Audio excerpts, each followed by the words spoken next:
Hi everybody, welcome back to TootleFinance. This is Jackie, and today we're going to be budgeting my end of June paycheck. So usually I get paid once a month at the end of a month, and I use that money to budget for the next month. So we also have my husband's paycheck coming in throughout the month, and I don't have the exact amount that he's getting. So usually when I get paid, I budget for as much as I can of our expenses, and then when his paycheck comes in, it covers the remaining balance of whatever bills we have, whatever we're saving, whatever expense that we need extra for.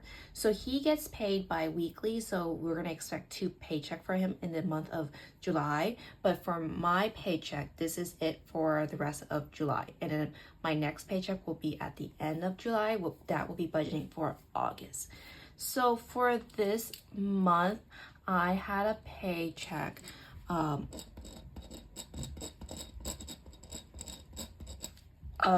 $981. So for this paycheck, we actually finished school. Like, once again, I'm a teacher, so we actually finished school, and school ended at the end of May, but I did teach for an extra week.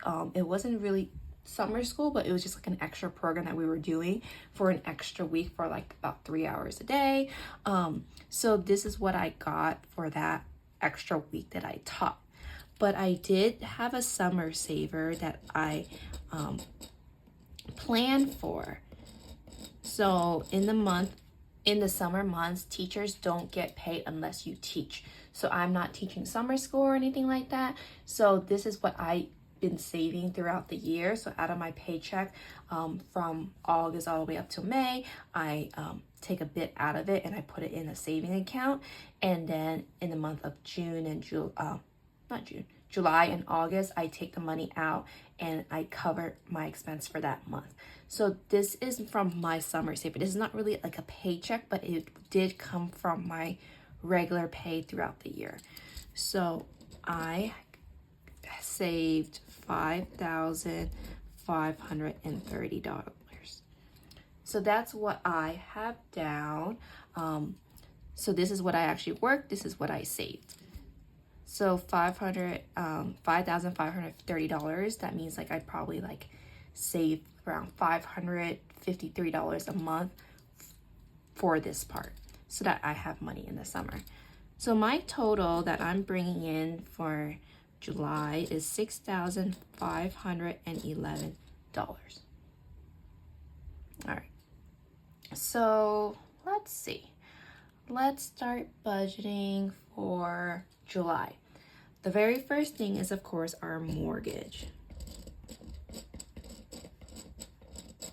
This is gonna, I'm only gonna be budgeting part of this mortgage just because what I have paid is not enough to cover the entire mortgage. I would need my husband's paycheck for this, but I am budgeting about $3,000 for the mortgage. We pay bi-weekly, so this is going to be able to cover one of the payment, and then with a little bit extra, so then when my husband's paycheck come in, we just need to put in a little bit more to cover for that. So mortgage is $3,000. Yes, it is very expensive. Our mortgage, we pay, like, with everything, I think we're like around $5,000 a month. So $3,000 I'm budgeting for the mortgage. Property tax, I'm budgeting $670. I think it comes out to be $667. So I just budget $670, and then that extra money is just gonna sit in there in that fund. So property tax will be covered. So when my husband's paycheck comes in, it would not be going into property tax for the month of July. So I will cover the entire property tax. Our condo insurance, I'm budgeting $130.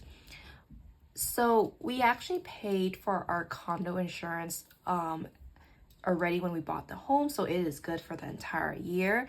I'm just budgeting this so that the next time we need to pay our condo's insurance, we are paying for the entire year again. So that's why I'm not gonna have to cough up a big amount when we do need to pay our condo insurance. So I'm doing 130. It is a little bit over what it is. It's technically about $100 a month, but just to be safe, I feel like maybe insurance might increase or anything. I'm just budgeting 130, and it's gonna just sit in that that kind of like a sinking fund. All the funds I have is actually a sinking fund. It carries over every single month. So if I have anything like that, I have $3 extra for property tax, it's gonna carry over to the next month. And then in the end, the amount in each category is gonna be more than what I need, but I rather it be like that just in case if things pop up, I have extra money. Next is our HOA. We're paying $318. Budgeting for that, so I'm gonna cover everything for the HOA. Next is our electricity. Electricity, yes. I'm budgeting about 140. This is over too. We never really paid up to 140, but I just get nervous. I always just, our electricity fund is actually like very overly stuffed. We have a lot of money actually in electricity, but I just do that just in case. I feel like 1 month it's gonna go up. We're gonna use the AC a lot, but if anything, if it becomes too much, I could always reduce. But right now I'm budgeting 140 just to be safe. And then I always wanna make sure our bills are gonna be paid. So if anything were to happen and next month I can't pay for electricity, we actually have so much extra cushion in the electricity fund to cover for that. So I always just wanna do that. We also pay for water. I'm budgeting $50 for water. We don't really get close to $50 for water too. I think it's around like 30, 40, sometimes 40. So I just pay 50 just to be safe. Like I said, I like it to be overly stuffed. Next is internet. We're paying $55. We have Spectrum, and this is definitely gonna increase because this is just like a 1-year promotion. So in the next few months, I probably will need to like stuff this and put and budget it more than 55, because just when the 1-year promotion ends, it's not gonna be $55 a month anymore. I think it's gonna go up. We're gonna try to see if we can get other internet providers, but it's really hard because not a lot of internet providers is available for every area. So there's that. Next one is it's actually only my phone bill. This is my phone bill that I share with my brother. My husband is on a separate phone bill that he's actually still with his mom, so she pays for that. We want to like combine his with mine, but it's just kind of like, it's just something that we need to figure out later on. So this month I'm budgeting $50. It's usually around 60, and I think it's gonna go up to 70, but they increase it without letting me know, and I called them about this, and then they gave me a $30 promotion, like so $30 credit. So for this month I only need to pay 50. Next month I only need to pay around there too, but then the month after that it will go up to around 70 and on. And the last thing we have is car insurance. Car insurance, I'm budgeting 110. So this is actually just for my husband's car too. Like my car is with my parents. See, like we're still like, our finances is still all kind of all over the place. We're still not totally combined with everything yet. Like his phone needs to be with me and our car insurance needs to be together. But we kind of need to figure that out. I need to go and get a quote for a different car provider and then car insurance provider and see how much it will cost for everything. But I haven't had time. This is just for his car. And his car is around $100. I've been budgeting a little bit extra because just in case, like when I do go and get mine added and everything, and it comes out be a bit more, I will have extra money for the payment and everything. So the amount for our bill, let me kind of add that in. So 3,000 plus 670 plus 130 plus 318 plus 40.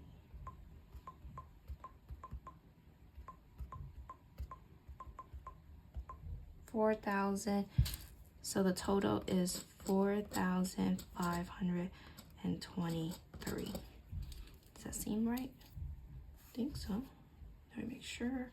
This is one thing I really like about using an iPad calculator, because I could see the numbers. When I use my phone calculator or I use like a regular calculator, it only shows you the most recent number, and I always mess this up somewhere, and it's good to like go back to make sure I have all the numbers. Okay, yeah, so 4,523. All right, next we're gonna be looking at, let's actually jump over to debt, because I have that down first. So like I told you in our last video, that only 3 major debt we have is my student loan, my husband's student loan, and our mortgage. My student loan is on forbearance right now because it's pending student loan forgiveness, and so the one that we're really focusing on is my husband's student loan. So for student loan, I am budgeting $500 for this paycheck. Like I said in the last video, this is our #1 priority right now, is to pay off this student loan. We are about under $3,000 left, so we're really trying to push for this and getting this all paid off.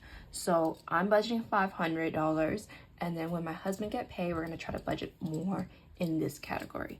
So the amount for debt is only $500 that we're paying off. All right, moving on to savings.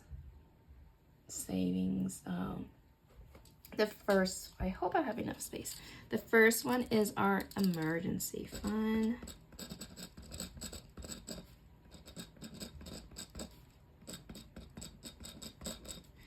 Budgeting $100. Next one is our house money. If you have seen the last video, we just kind of have this house money fund that is kind of like with 7,000, around 7,000 with like some change. It's like really off, so I kind of want to just even out the number.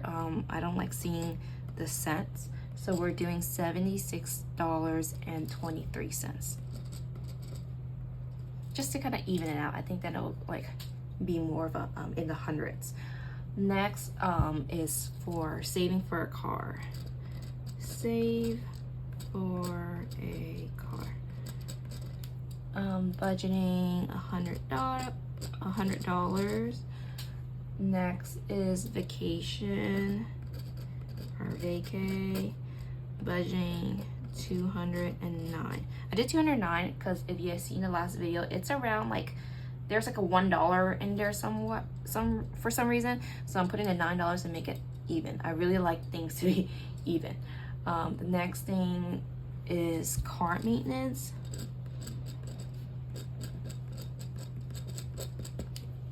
Car maintenance, budgeting $110. Then I put investment.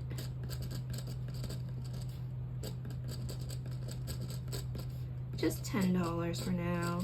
I just put little bits here and there. Sometimes it goes into stock, sometimes it goes into things like what my side thing that I'm trying to do to make some extra money. So for instance, like this month I'm trying to do YouTube, so there are some things I bought that I need, so I kind of put that under investment. And the last thing is Fawn. So hers is definitely a sinking fund. This is Fawn. This is my dog. I'm gonna just put my dog just so you guys know who she is. She's my dog. I've been trying to create like an emergency fund for her. She is 9 years old, and I'm kind of like, she seems pretty healthy, but I get nervous because I hear about how much vet bills could be once they get older, because there could be a situation or a procedure that needs to happen, and it could cost thousands of dollars. So I'm budgeting $200 for hers, but hers is actually it is a sinking fund. So we are currently using from this fund to buy her food, to buy her toys, to buy her clothes, or buy her just her things that she needs. Like she goes to daycare too. We do put her in daycare, because when I go in to work and my husband go into work, we put her into daycare, because I don't like to keep her at home. I feel bad keeping her at home. I rather she's somewhere and then she gets to do something and socialize. So she goes like once a week, but right now it's the summer months and I'm off. She hasn't been going, but we've been trying to increase the amount that we're putting in her fund, her category, just because I want to make sure I have an emergency fund. I get really nervous about vet bill. I don't want to have to ask people for money if she needs like a big procedure and something that happens, because I've seen it all over online about different things that could happen. Okay, so for savings, it's 100.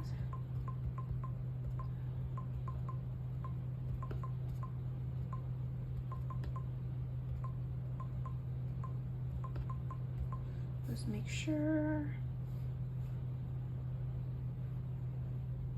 Okay, this is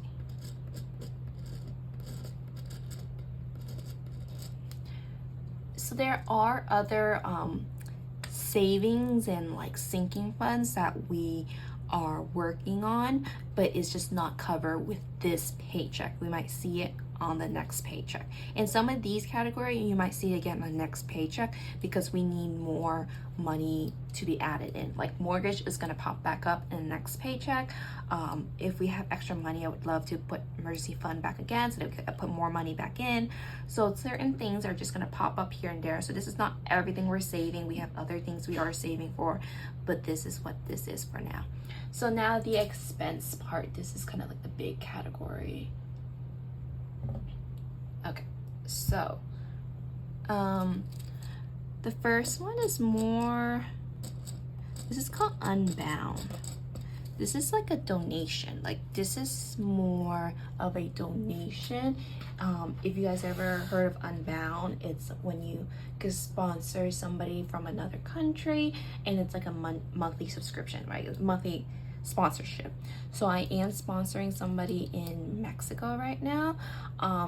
So it's just a month. This is how much I'm sponsoring her. Like it's just, I'm only doing $44. I think the minimum is right now is $50, but because this was the amount that I was originally paying, and then of course they increase it, but then I get to keep the amount that I was currently paying. So I'm supporting and sponsoring an older an elder in Mexico right now, and it's just like extra money for her. She seems to be doing okay. She's not very like in bad health or anything. This is just extra money for her to spend and have money for groceries and all that. But there are, you know, young children to teenagers who need sponsorship for schools, to adults, and to elders.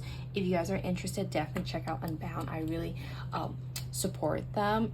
They are definitely like a group that give back and make sure that they give to the people and not just take from them. I get letters from her. You could write letters to them, and then like they just do a lot. There was a lady I sponsored before too. I like to sponsor elderly people because they need help.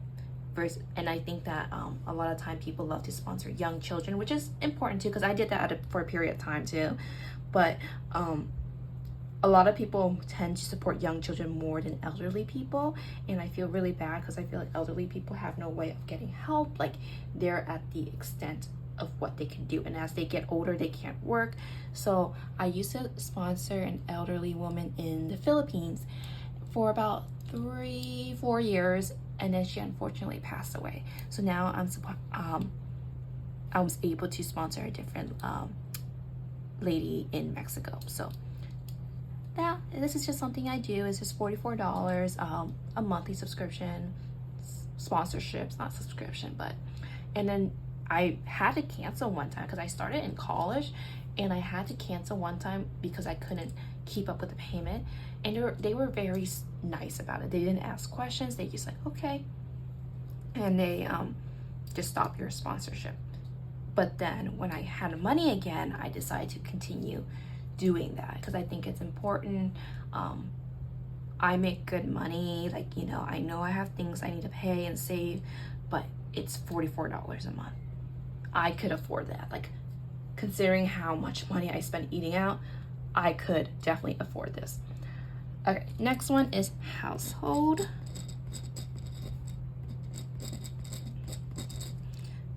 Budgeting $100. There's so many things we need right now. Household stuff include, like, toiletries, cleaning supplies, like just a lot of these things, and they cost so much money now at the grocery store. I go to Target and it's like every time I buy like soap, toilet paper, it's just like so much money. So yeah, I have $100 budget for that. Next would be eating out and groceries. So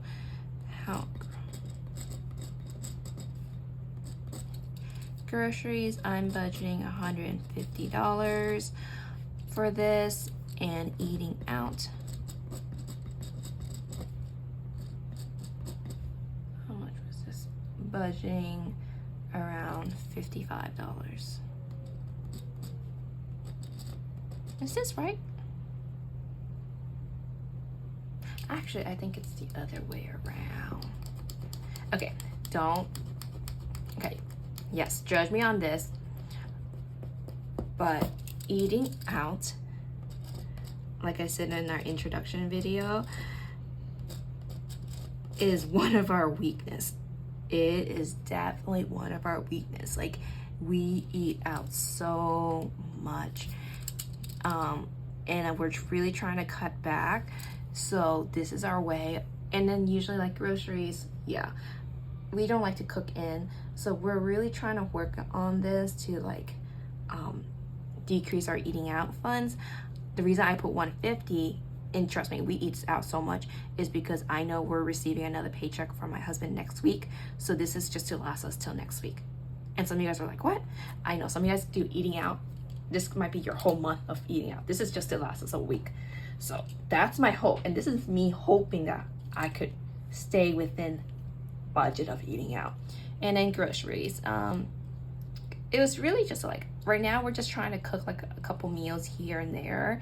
I know that if I force myself to cook every single meal, I do not want to do that. So right now we're just trying to find like little meals here and there that we are willing to cook, and working on that, because I don't want to just throw myself in and be like, you can't eat out anymore, you're gonna cook everything you eat. If I do that, I would just quit. It would be like, nope, not even gonna try. So right now we're doing like a meal here and there. Like, we went to the grocery stores today, and we spent a little bit of money on some stuff because we're gonna do it for like 2 meals, and that was like it. I'm not planning for like, I'm not trying to meal prep or meal plan, because if I do that, I'm just gonna like hate it, and I'm not gonna do it. So that's my hope, is we're doing a little bit of cooking at home and also reducing eating out. We will see. I might need to adjust this. This is definitely something I would need to adjust. All right, next is health. Health and beauty. Health and beauty. Beauty kind of goes into like, for beauties, what we spend beauty is like skincare, products and everything like that, and health, because I feel like they kind of go together. Health, we budgeted $200 for it. It's a lot, but we do have we haven't gone to the doctor at all this year, and then I just recently went, and my husband's going next week, and we have not met our deductible yet. So I know he's gonna have to pay for like the office visit, and we want him to get a blood test done. That's over $100. So just budgeting $200 for that, because we have to pay for everything, just because we have not met the deductible yet.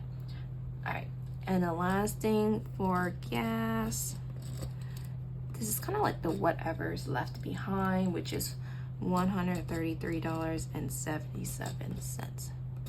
Gas is ridiculous, you guys. Oh my goodness. We spend so much money on gas, and it's not like we're driving like on road trips or anything. This is just simply like going to work or like going to the store, going to do this. We do not go on road trips. Like, I do not know why we go through so much gas.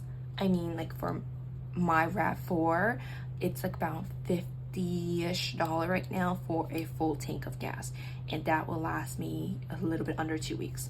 So that means I would need to pump at least twice a month. And then my husband's Camry, luckily he doesn't use it as much because he only goes into work like 1 to 2 times a week, and it actually has more gas mile per gallon, so he maybe need to pump it like once a month.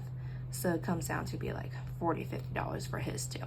So I'm putting in $133.77 because we still do have some extra money from our fund. So like I said, all of this are all sinking funds in a way, because they are all money that, like, if I don't spend it, it goes over to the next month. So some days it might look like, wow, you're only putting that much, or wow, you're putting in so much. Is because of whatever funds is in the previous month is carrying over, and how much I'm seeing that we might spend in the upcoming month. So let's see for expense.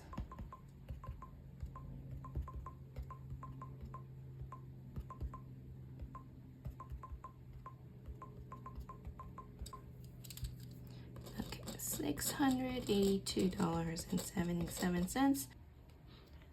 Okay, so my phone ran out of battery, but the only part that you guys missed was really me just kind of making sure that I have a zero-based budget. So I do, so we end the budget at 0. So this is it for my paycheck that I'm budgeting for next month. So the next time I'll be back to plan our next paycheck will be my husband's paycheck next week. Yeah. His comes next week, so we'll have more money to play around with.